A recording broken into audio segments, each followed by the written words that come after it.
Welcome friends. Myself is Anil Chaudhary. As we know, we use language in our daily routine.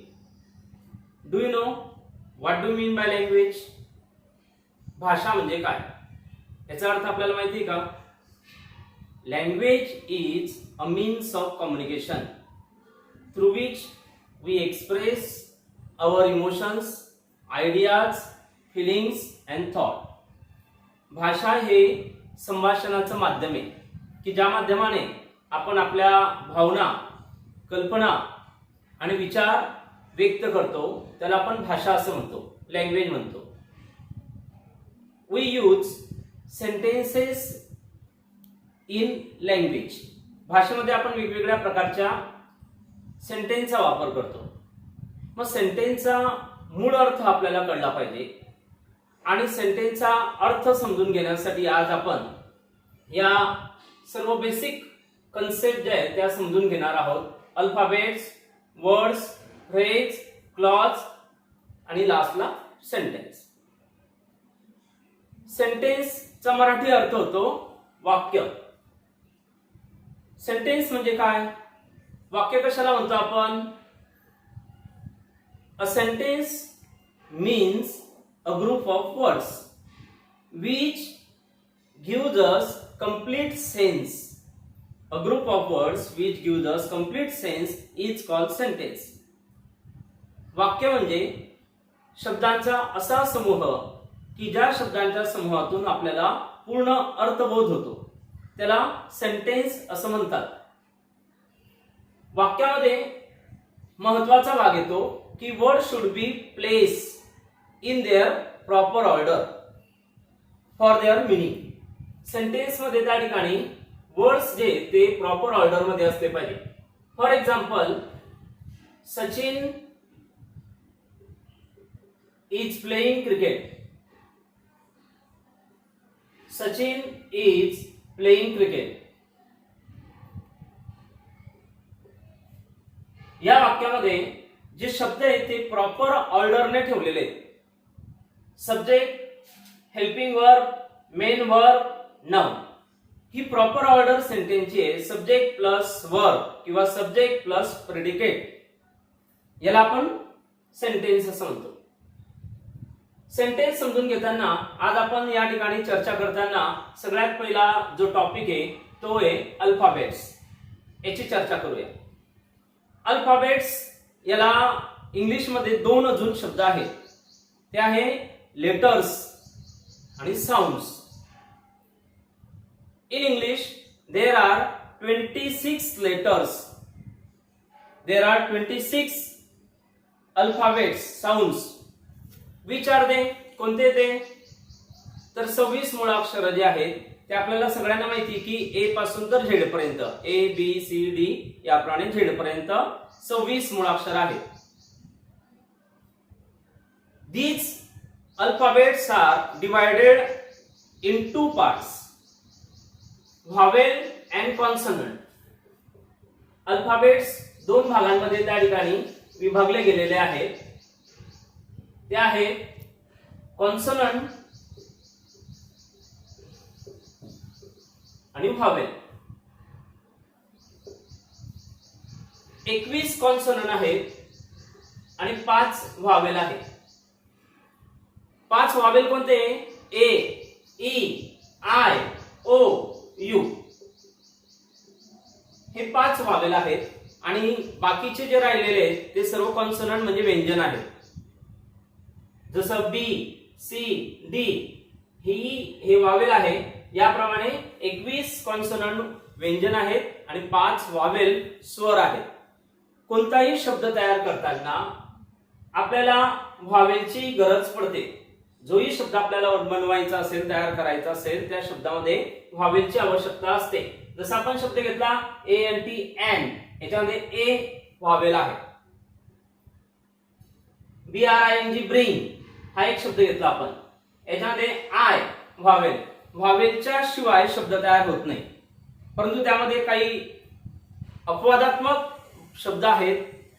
जसं bye आहे, cry, याच्यामध्ये Y आहे त्याला semi Wavell असं म्हणतात. पहिला जो टॉपिक पाहिला आपण तो अल्फाबेटचा पाहिला की 26 मुळाक्षर आहेत. त्यानंतर आता वर्ड्स शब्द, याची जी बेसिक संकल्पना आहे ती आपण बघूया की वर्ड्स तयार होताना मुळात त्या ठिकाणी त्याच्यामध्ये अल्फाबेट्स एकत्र येतात आणि जे अल्फाबेट्स एकत्र येतात, जे मुळाक्षर एकत्र येतात ते सुद्धा एक प्रॉपर ऑर्डरने आणि मीनिंग नुसारच असेल. जसं आपण अल्फाबेट एकत्र घेतला BOY बॉय, हा एक शब्द आहे. याच्यामध्ये जे मुळाक्षर आहेत ते प्रॉपर ऑर्डर नाही. जर आपण हेच मुळाक्षर YOBO असं जर ठेवलं तर याच्यातून कोणताच अर्थबोध होत नाही आपल्याला. शब्दातून एक आपल्या समोर कन्सेप्ट तयार होते, एक इमेज तयार होते, एक चित्र डोळ्यासमोर येतं आणि त्याच्यानुसार आपल्याला त्याचा अर्थ लागतो. त्याला आपण शब्द असं म्हणतात, त्याला वर्ड्स म्हणतो. जसं बॉयच्या नंतर घेतलं स्कूल, स्कूल याच्यामध्ये जे स्पेलिंग आलेले आहेत, अल्फाबेट्स आलेले आहेत, काही अल्फाबेट्स एकत्र ठेवून आपण याच्यापासून शब्द तयार केलेला आहे. ही संकल्पना वर्ड्स मध्ये. त्यानंतरचा पुढचा जो भाग घेतो आपण तो आहे फ्रेज. फ्रेज म्हणजे काय? फ्रेज म्हणजे शब्दांचा समूह, त्याला फ्रेज असं म्हणतात. A group of words. पण ग्रुप ऑफ वर्ड्सला मीनिंग असतं, त्याला पूर्ण सेन्स नाही राहत, त्याचा अर्थ त्या ठिकाणी नसतो.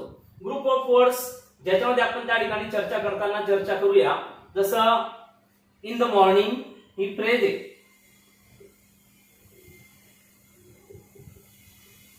At the bus stand,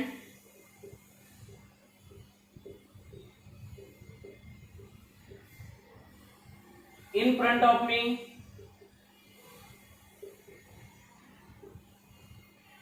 in the morning, at the bus stand, in front of, या प्रकारच्या फ्रेजेस आपण त्या ठिकाणी सेंटेन्स मध्ये यूज करतो वाक्य बनवताना. याच्यातनं आपल्याला पूर्ण सेंटेन्स जर बनवायचं असेल तर कशा पद्धतीने बनेल? इन द मॉर्निंगला आपण एक वाक्य त्या ठिकाणी करूया. She comes at me in the morning. Rahul was standing at the bus stand. My house is in front of the temple. या प्रकारे फ्रेजेस त्या अर्थाने वापरल्या जातात वाक्यामध्ये. फ्रेज मध्ये सब्जेक्ट आणि वर्ब नसतो, कर्ता आणि क्रियापद नसतो, शब्दांचा समूह असतो, त्याला आपण फ्रेज असं म्हणतो. यानंतरचा पुढचा भाग आहे क्लॉज. क्लॉज म्हणजे काय? तर याला मराठीमध्ये वाक्यखंड असं म्हणतात. क्लॉजला वाक्यखंड असं म्हणतात. Part of sentence, form of sentence. A group of words which form a form of sentence is called clause. त्याला क्लॉज असं म्हणतात. क्लॉज मध्ये दोन भाग पडतात. एक आहे मेन क्लॉज आणि दुसरा आहे सबऑर्डिनेट क्लॉज. मेन क्लॉज आणि subordinate clause.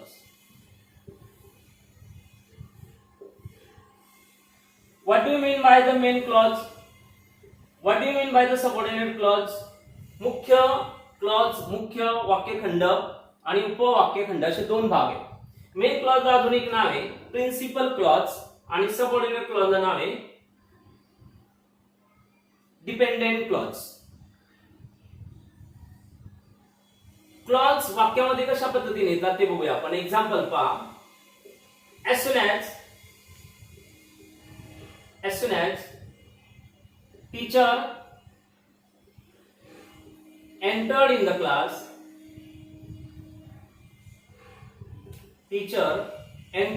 class, all students stood up. वर्गात शिक्षक आले ना आले तोच सर्व विद्यार्थी उभे राहिले. As soon as पासून तर stood up पर्यंत एक संपूर्ण वाक्य आहे. या वाक्याचे दोन भाग तयार होत आहेत. एक भाग इथून सुरू झाला तर क्लास पर्यंत आहे आणि दुसरा जो भाग आहे तो इथून सुरू झाला तर अप पर्यंत आहे. यामध्ये ऑल स्टुडंट्स स्टूड अप हा मेन क्लॉज आहे. आणि as soon as पासून तर क्लास पर्यंतचा जो भाग आहे तो सबऑर्डिनेट क्लॉज आहे, उपवाक्य आहे. कारण हे वाक्य अर्थासाठी याच्यावरती अवलंबून आहे म्हणून त्याला उपवाक्य असं म्हणतात. उपवाक्य तयार करण्यासाठी काही सबऑर्डिनेटिंग कंजक्शनचा वाक्यामध्ये वापर केला जातो. जसं as soon as हे कंजक्शन आहे, इफ आहे, though, although, because, so, dash dash that यासारखे कंजक्शन वाक्यात शब्दाच्या आधी, वाक्यातल्या त्या शब्दांच्या आधी घेतलं तर तो एक वाक्यखंड तयार होतो, तो डिपेंडंट क्लॉज तयार होतो आणि दुसरा जो क्लॉज असेल वाक्यात तो मेन क्लॉज असेल. अशा पद्धतीने क्लॉजचे दोन भाग पडतात, मेन क्लॉज आणि सबऑर्डिनेट क्लॉज. आज आपण सेंटेन्सचा हा जो भाग पाहिलेला आहे तो अतिशय महत्वाचा आहे, कारण याच्या पुढचे जे टाइप्स ऑफ सेंटेन्सेस आपल्याला पाहिजे त्यांची चर्चा करायची आहे. पुढच्या भागामध्ये आपण टाइप्स ऑफ सेंटेन्सेस बघणार आहोत. तुम्ही सर्वांनी याबद्दलच्या नोट्स आपल्या नोटबुक मध्ये लिहून घ्यायचे आहे. Thank you very much.